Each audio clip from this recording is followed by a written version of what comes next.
Hello, good morning, good evening, good afternoon, जब भी आप ये वीडियो देख रहे हैं।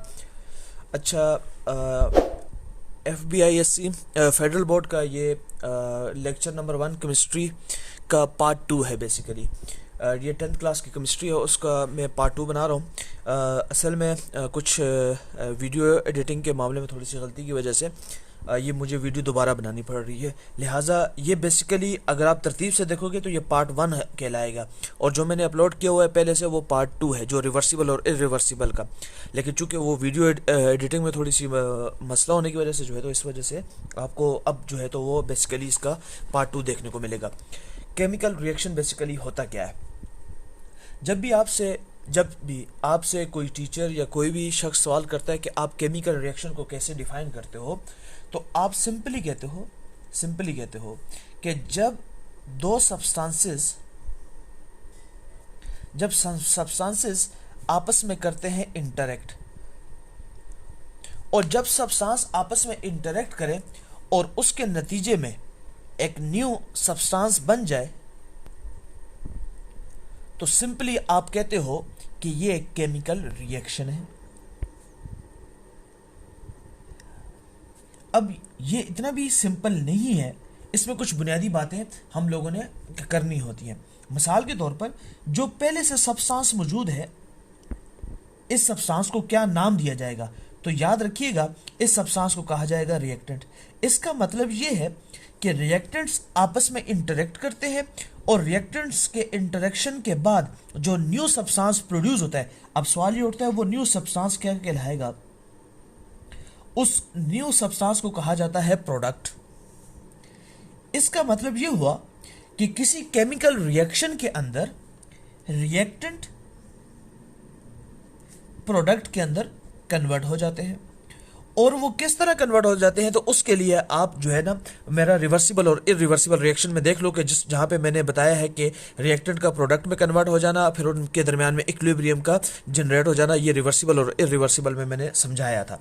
अब इसका मतलब ये हुआ कि वो सब्सटेंस जिन्हें हम लोग रिएक्टेंट कहते हैं, वो आपस में इंटरेक्ट करते हैं, और इंटरेक्शन की वजह से, जब ये आपस में इंटरेक्ट करते हैं, तो इनके इंटरेक्शन की वजह से हमारे पास बनते हैं प्रोडक्ट।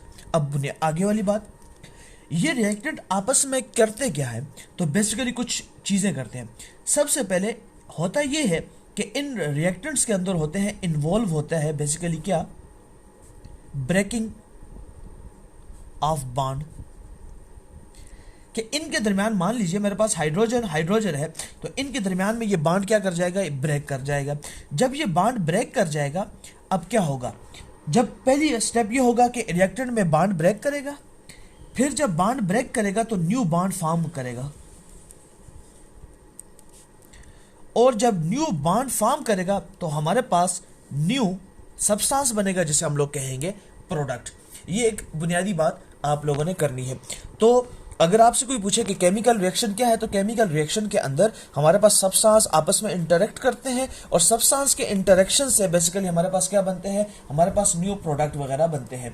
और दूसरी बात कि जो सब्सटेंस आपस में रिएक्ट करते हैं उन्हें हम लोग रिएक्टेंट कहते हैं, और वो सब्सटेंस जो हमारे पास जो बनते हैं, न्यू सब्सटेंस जो बनते हैं, वो हमारे पास कहलाते हैं प्रोडक्ट। मिसाल के तौर पर मेरे पास एक एग्जांपल है, ये समझाने की गर्ज से कि N2 अगर नाइट्रोजन की गैस अगर रिएक्शन करे in the form of gases, अगर ये रिएक्ट करे 3 मॉलिक्यूल ऑफ हाइड्रोजन के मॉलिक्यूल के साथ, हाइड्रोजन गैस के मॉलिक्यूल के साथ रिएक्ट करे, और इसके लिए अगर हम लोग, ये बेसिकली हैबर प्रोसेस की एग्जांपल है, अगर हम लोग इसमें कैटलिस्ट यूज करें आयरन को, तो उसकी वजह से हमारे पास बन जाता है अमोनिया, और हमारे पास क्या बन जाता है? अमोनिया बन जाता है।